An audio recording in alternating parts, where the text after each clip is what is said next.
subscribe to stick an icon. Okay, so a poll that I'd done about a week and a half ago, and I totally forgot about until now, which is I asked you here on YouTube in the community section. I know not everybody gets to see it, unfortunately, but I asked you the question of which fight did you enjoy the most from the Fury Wilder trilogy? Fury Wilder Part 1, Fury Wilder Part 2, Fury Wilder Part 3. Just over 8.1 thousand of you took to the vote. As I said, not everybody gets to see the polls. I don't know why. Maybe something to do with the bell notifications, or maybe click it. I don't know. But either way, Tyson Fury versus Deontay Wilder Part 3 won the vote by quite a landslide. 66% of you voted that Fury Wilder Part 3 was the best of the trilogy fights. Number 1 being in last place with only 6%. That did surprise me. And with 27%, Fury Wilder Part 2. Personally, my favourite fight was the rematch, Part 2. Because it was just a one-sided beatdown from Tyson Fury, where Tyson Fury proved the levels. This was a fit, active Tyson Fury versus a fit, active Deontay Wilder. Okay? Whereas the other two fights, especially the first fight, Tyson Fury was not fit. He wasn't coordinated correctly. He was still out of shape. He was still very flabby. The only real interesting part about the first fight, really, as far as watching the fight is concerned, with the first one, is round number 12. You take round number 12 out of it, where Tyson Fury got knocked down heavily. You take that round out of it, it was actually a very, very poor fight. It was. So I understand why that fight is in last position.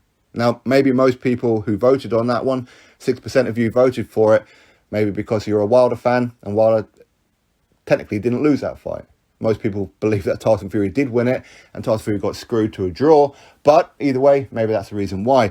Now, 27% of you who said Fury Wilder Part 2, this was a fight where Tyson Fury, as I said before, was fit, he was active, and he was motivated to get this win. And of course, he totally changed his style. He put Wilder on the back foot, which is something that me and Dinny White have discussed quite a few times on podcasts here, where that's how you beat Deontay Wilder. You put him on the back foot because he can't fight on the back foot. He fights scared. Tyson Fury did that, and it was an exceptional performance. Virtually, almost perfect. Perfect performance. But of course, the aftermath, that did sour it for a lot of people with all the excuses. We don't need to go into them all. But maybe that has left a bit of a bad taste. But with Part 3 had longevity in it. It had 11 rounds in it.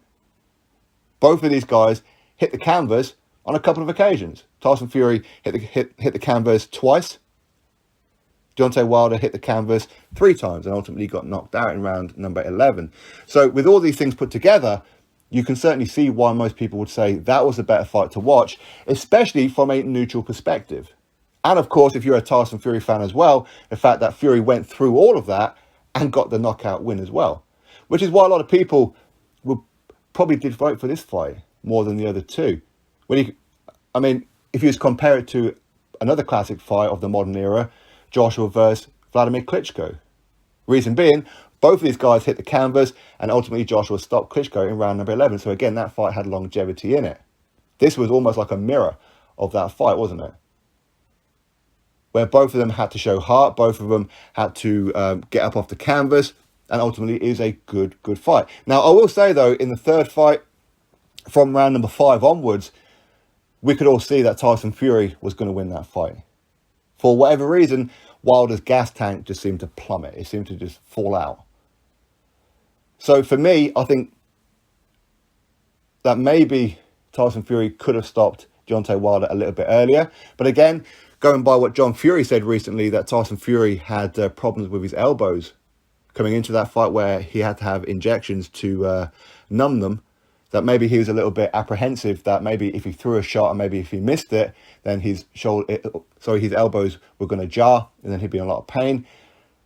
If you can't use your arms against a Deontay Wilder, you're in a world of trouble. So maybe that was why. Maybe it's down to ring rust. Who knows? I don't think Tyson Fury's performance was as good in Part 3 as it was in Part 2. It certainly wasn't. Was Wilder better in Part 3 than he was Part 2? Well, it wouldn't be too difficult to be better, would it? In Part 2, he just took a beating. In Part 3, he gave everything that he could. It wasn't enough. It wasn't good enough. But he has come out of this fight with a bit more credibility, with the fact that he never quit. He didn't. He did give it everything that he had. He emptied the tank for the first 4 rounds. He gave everything that he possibly could. And of course, in round number 3, he got knocked down himself, got back up, and then ended up knocking down Tyson Fury in round number 4 twice. So, yes, I can certainly see why most people would say Tyson Fury versus Deontay Wilder Part 3 was the best of the trilogy. Was it the fight that we were asking for beforehand? No, of course not. Especially when we had the carrot of Fury and Joshua there. Of course not. And again, the numbers will tell you that as well, that Fury Wilder Part 3 at box office was awful. It was a flop. Whereas Part 2 done very, very well. 850,000 pay-per-view buys, with the third fight around the 300 mark. It was a flop.